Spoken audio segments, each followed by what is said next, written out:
VR1 എന്ന മുദ്രാവാക്യത്തിലൂടെ സമഗ്ര മേഖലയിലുള്ള വികസന പദ്ധതികളോടൊപ്പം ഒരു മാറ്റത്തിനു വേണ്ടിയുള്ള ധ്വനി തന്നെയായിരുന്നു അൻവറിൻ്റെ DMK ഇന്നത്തെ നയപ്രഖ്യാപനത്തിലൂടെ മുന്നോട്ട് വെച്ചത്. അതിലേറ്റവും പ്രധാനപ്പെട്ടത് കേരളത്തിൽ 15ാമത്തൊരു ജില്ല രൂപീകരിക്കണമെന്നൊരു ആവശ്യം തന്നെയായിരുന്നു. നേരത്തെ തന്നെ മലപ്പുറം ജില്ല വിഭജിക്കണമെന്നൊരു ആവശ്യം ഇവിടെ നിലനിൽക്കുന്ന പശ്ചാത്തലത്തിൽ കൂടിയാണ് അൻവറിൻ്റെ DMK എന്ന് പറയുന്ന സോഷ്യൽ മൂവ്മെൻറ്റ് കോഴിക്കോട് ജില്ലയും മലപ്പുറം ജില്ലയും വിഭജിച്ച് കേരളത്തിൽ 15ാമത്തൊരു ജില്ല രൂപീകരിക്കണം. ഇവിടെ നിലനിൽക്കുന്ന ജനസംഖ്യക്ക് ആനുപാതികമായിട്ടുള്ള സേവനങ്ങൾ ഇവിടെയുള്ള ആളുകൾക്ക് ലഭിക്കുന്നില്ല. അത് തിരിച്ചറിഞ്ഞുകൊണ്ടുകൂടിയാണ് ഇത്തരമൊരു നിർദ്ദേശം ഈ കൂട്ടായ്മ മുന്നോട്ട് വെക്കുന്നത് എന്നുള്ളതാണ് നയപ്രഖ്യാപനത്തിലൂടെ പറഞ്ഞിരിക്കുന്നത്. മറ്റൊരു പ്രധാനപ്പെട്ട ആവശ്യമായി ഉന്നയിച്ചിരിക്കുന്നത് രാഷ്ട്രീയ സാമ്പത്തിക സാമൂഹ്യ നീതി ഇവരുടെ ഈ കൂട്ടായ്മ ഉറപ്പുവരുത്തുമെന്നുള്ളതാണ്. ജനാധിപത്യത്തിന് ജാഗ്രതയുള്ള കാവലാളായി തന്നെ കുട്ടികൾക്കും സ്ത്രീകൾക്കും പാർശ്വവൽക്കൃതപ്പെട്ട ജനവിഭാഗങ്ങൾക്കുൾപ്പെടെ സംരക്ഷണം നൽകുന്ന ഒരു കൂട്ടായ്മയായി തന്നെ ഒരു സോഷ്യൽ മൂവ്മെൻറ്റായി തന്നെ DMK ഇവിടെ ഉണ്ടാകുമെന്നുള്ളതാണ് അൻവർ പ്രഖ്യാപിച്ചിരിക്കുന്നത്. മറ്റൊരു പ്രധാനപ്പെട്ട കാര്യം തീരുമാനം എന്നുള്ളത് പോലീസിലെ വർഗീയവൽക്കരണത്തിനെതിരെ അല്ലെങ്കിൽ പോലീസിലെ ക്രിമിനലുകൾക്കെതിരെ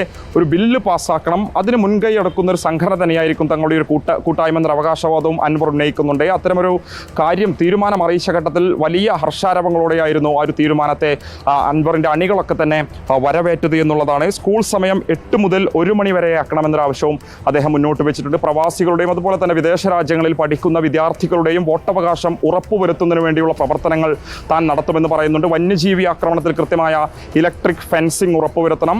അതിനുവേണ്ടി സാധാരണക്കാരായ കർഷകരെ അണിനിർത്തിക്കൊണ്ടുള്ള പരിപാടികൾ സംഘടിപ്പിക്കും. അവർക്ക് വേണ്ടി പ്രവർത്തിക്കുമെന്ന അവകാശവാദം തന്നെ ഈ ഒരു നയപ്രഖ്യാപനത്തിലൂടെ അൻവർ മുന്നോട്ട് വെച്ചു എന്നുള്ളതാണ്. ഏകദേശം 1.5 മണിക്കൂറോളം നീണ്ടുനിന്ന അൻവറിൻ്റെ പ്രസംഗത്തിൽ പ്രധാനമായും ഒരു നയപ്രഖ്യാപനത്തെ വിശദീകരിച്ചതോടൊപ്പം തന്നെ ഗുരുതരമായ രാഷ്ട്രീയ ആരോപണങ്ങളിലേക്കും അൻവർ കടന്നു എന്നുള്ളതാണ്. അതിൽ ഏറ്റവും പ്രധാനപ്പെട്ടത് ചേലക്കരയിലും പാലക്കാടും നടക്കാൻ പോകുന്ന ഉപതെരഞ്ഞെടുപ്പുകളിൽ കൃത്യമായിട്ടും CPIയും BJPയും തമ്മിലൊരു ഡീലുണ്ടെന്ന ഗുരുതരമായ ആരോപണം PV അൻവർ മുന്നോട്ട് വെച്ചിട്ടുണ്ട്. നേരത്തെ ചന്തക്കുന്നിൽ ഉൾപ്പെടെ അദ്ദേഹം പറഞ്ഞ അജിത് കുമാറിനെതിരായ ആരോപണങ്ങൾ അതിവിടെ വെച്ചും ആവർത്തിച്ചു.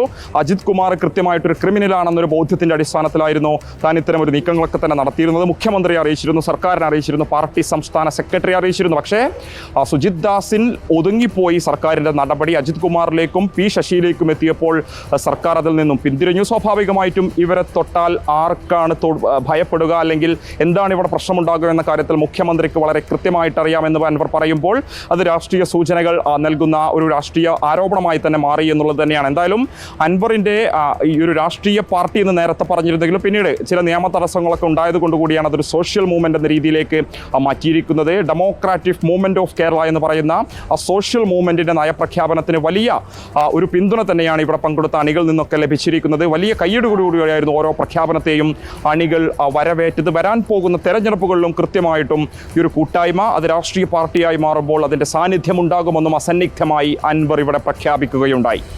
അതുതന്നെയാണ് ഏറ്റവും പ്രധാനപ്പെട്ട ആരോപണം ഇന്ന് അൻവർ ഉയർത്തിയത്. വരാൻ പോകുന്ന ഉപതെരഞ്ഞെടുപ്പുകളിൽ ഉണ്ടാക്കിയിട്ടുള്ള ഡീൽ എന്നതാണ്. CPIഎമ്മും BJPയും തമ്മിൽ ധാരണയുണ്ടാക്കിയിട്ടുണ്ട്, ഒരു ഡീൽ ഉണ്ടാക്കിയിട്ടുണ്ടെന്നാണ് PV അൻവർ പറഞ്ഞത്. ഒരു ലോക്സഭാ സീറ്റ് BJPക്ക്, ഒപ്പം ഒരു നിയമസഭാ സീറ്റും എന്ന രീതിയിൽ വോട്ട് കച്ചവടം നടത്തുന്നു എന്നാണ് PV അൻവർ ഉന്നയിച്ച പ്രധാനപ്പെട്ട ആരോപണം. ഉപതെരഞ്ഞെടുപ്പ് ഒരുക്കങ്ങളിലേക്ക് മുന്നണികൾ കടക്കുമ്പോഴാണ് PV അൻവർ ഇന്നത്തെ സംഘടനാ പ്രഖ്യാപന വേദിയിൽ തന്നെ ഇത്തരത്തിലൊരു ഗുരുതര ആരോപണം ഉന്നയിച്ചിട്ടുള്ളത് എന്നതും ശ്രദ്ധേയമാണ്. ADGP MR അജിത് കുമാർ തന്നെയാണ് ഈ ഡീലിന് പിന്നിൽ എന്നുകൂടിയാണ് PV അൻവർ പറഞ്ഞു വെക്കുകയും ചെയ്യുന്നത്.